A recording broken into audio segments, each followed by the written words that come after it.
नमस्कार विद्यार्थी मित्र मैत्रिणींनो, मी वझे मॅडम। आज आपण काय करूया, decimal form of irrational number हा जो टॉपिक आहे तो बघणार आहोत। तर हा रियल नंबर हा जो लेसन आहे 9वी 10वी सीबीएसईच्या विद्यार्थ्यांना किंवा 9वी महाराष्ट्र बोर्डच्या विद्यार्थ्यांना त्याच्यामधला हा टॉपिक आहे। 8वी सीबीएसईचे जर का विद्यार्थी हा व्हिडिओ बघत असतील तर to find out square root by division method त्याच्यामध्ये पण हा टॉपिक येतो। तर आपण काय करूया, √5 हा नंबर आहे। तर या √5 चं इरॅशनल नंबर आहे √5, त्याचा डेसिमल फॉर्म कसा घ्यायचा, कसा लिहायचा ते बघूया। बघा मी काय करते, इथे मला √5 चं इरॅशनल नंबरचं डेसिमल फॉर्म लिहायचं आहे। मग किती डिजिट पर्यंत घ्यायचंय त्याप्रमाणे मी काय केलं, इथे आलेला 5, इथे घेतला डेसिमल पॉइंट आणि जेवढे डिजिट्स मला आन्सर काढायचं आहे तेवढा मी झिरोच्या पेअर्स घेतलेले आहेत, 1 2 3। मी काय करणार आहे, 3 डिजिट पर्यंत ह्याचा आन्सर काढणार आहे। ते तुम्ही कितीही डिजिट पर्यंत काढू शकता। आता हे सोडवायची एक पद्धत आहे, याच्यामध्ये जो नंबर आहे त्याचे ग्रुप्स करायचे असतात। म्हणजे कसे बघा, हा डेसिमल पॉइंट आहे, हे या डायरेक्शनने ग्रुप करायचे, हे या डायरेक्शनने करायचे। मग प्रत्येक ग्रुप मध्ये 2 नंबर घ्यायचे आहेत। आता इथे 5 आहे, फॉर एक्झाम्पल इथे नंबर असता 741, तर पहिला ग्रुप 41 चा झाला असता आणि दुसरा ग्रुप 7 चा झाला असता। अशा प्रकारे ग्रुप करायचे आहे। मग इथे एकच नंबर आहे, सो इथे माझा पहिला ग्रुप आहे तो 5 चा झाला। आता हे ग्रुप या दिशेने करायचे, हा ग्रुप 1, हा 2 आणि हा 3 असे पहिल्यांदा करून घ्यायचे ग्रुप। मग काय करायचं, आता पहिला ग्रुप आहे त्याच्यामधला नंबर घेतला मी 5। मग या 5 ची सुरुवात आहे, हा स्टार्टिंग पॉइंट। हा जो नंबर आहे या नंबर पेक्षा छोटा परफेक्ट स्क्वेअर मला माहित असला पाहिजे। आता 5 पेक्षा लहान परफेक्ट स्क्वेअर आहे 4। 4 हा परफेक्ट स्क्वेअर आहे, पण स्क्वेअर कोणाचा आहे, 2 चा आहे।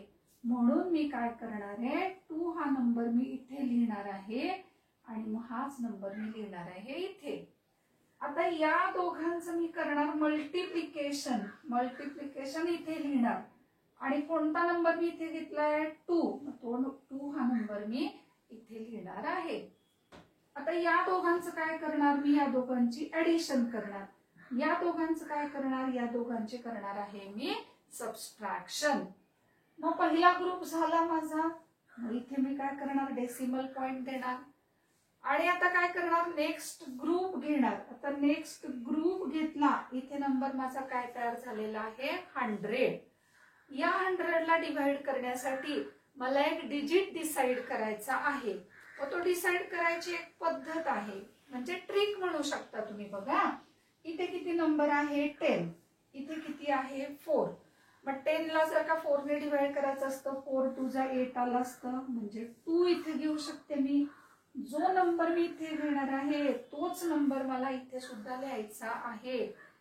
आता माझा नंबर काय तयार झालेला आहे, 42 आणि मी इथे नंबर काय घेतलेला आहे, 2। मग या 42 ने या 2 ला मी मल्टिप्लाय करणार आहे।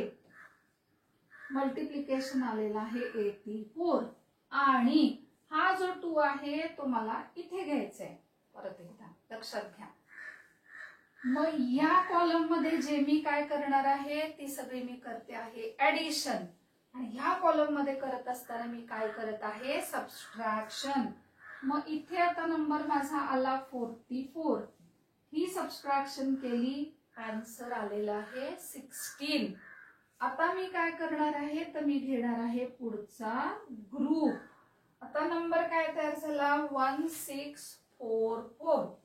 मग आता इथला नंबर मला डिसाइड करायचा की नाही, इथला डिजिट मला डिसाइड करायचा। मग 16 ला जर का 4 ने डिवाइड केलं, मनातल्या मनात करून बघायचं, तर 4 4 जा 16 येतंय। मग हा नंबर मे बी याच्यापेक्षा मोठा येईल, म्हणून मग 4 पेक्षा, आता ही जी आहे मी जे काय सांगते ही ट्रायल अँड एरर मेथड आहे। 4 घ्यावा लागेल, 3 घ्यावा लागेल, 2 घ्यावा लागेल, हे अगदीच छोटे नंबर आहे। √5 एकदम सिंपल एक्झाम्पल आहे, तर त्यामुळे तुम्हाला ही ट्रिक पटकन इथे युजफुल ठरेल। की 16 ला 4 ने डिवाइड केलं तर 4 4 जा 16 येतं की नाही. मग त्याच्यापेक्षा छोटा नंबर घेतला मी इथे 3. इथे 3 घेतला तर इथे सुद्धा मला घ्यावा लागणार आहे 3.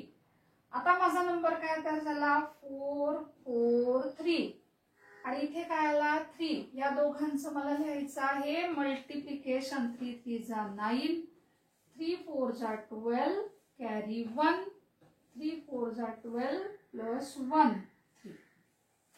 आणि हे 3 मी काय करते इकडे ऍड करते. बघा मल्टिप्लिकेशन केलं मी. 3 3 जा 9, 3 4 जा 12 कॅरी 1, 3 4 जा 12 प्लस 1. आता इथे ऍडिशन केली काय आली 4 4 6. इथे करूया सबट्रॅक्शन. 10 मायनस 9 आले 1 कॅरी 1, 10 मायनस 3 आले 7 आणि 6 मायनस 4 आले 2. म्हणजे किती पण मोठा नंबर आला त्याला काही घाबरायचं कारण नाहीये. आता 271. मग काय घेतला, मग घेतला पुढचा ग्रुप. आता परत मला नंबर डिसाइड करायचा आहे. इथे किती आहेत 4, इथे किती आहे 27. तर 4 6 जा काय येतात 24 येतात. म्हणजे लेस दॅन 27 येतोय की नाही नंबर. मग मी इथे घेणार आहे 6. इथे पण घेतले 6. बघा 6 into 6 36 carry 3, 6 into 6 36 plus 3 39 carry 3, 6 into 4 24 plus 3 27 carry 2, 6 into 4 24 plus 2 26. आणि मग मी काय करेन इथे 6 करेन मी ऍड. आता ऍड केल्यानंतर 6 प्लस 6 12 कॅरी 1, 6 प्लस 1 7, इथे आले 4, इथे आले 4. आणि ही सबट्रॅक्शन मी काही आता इथे सबट्रॅक्शन नाही करत आहे कारण अजून हे कंटिन्यू होणार आहे. मग लक्षात कसं ठेवायचं की आपला आन्सर बरोबर येत आहे की नाहीये. तर इथे जे काही तुमचा आन्सर येईल त्याच्या बरोबर डबल व्हॅल्यू तुम्हाला इथे झालेली दिसेल. अशा प्रकारे √5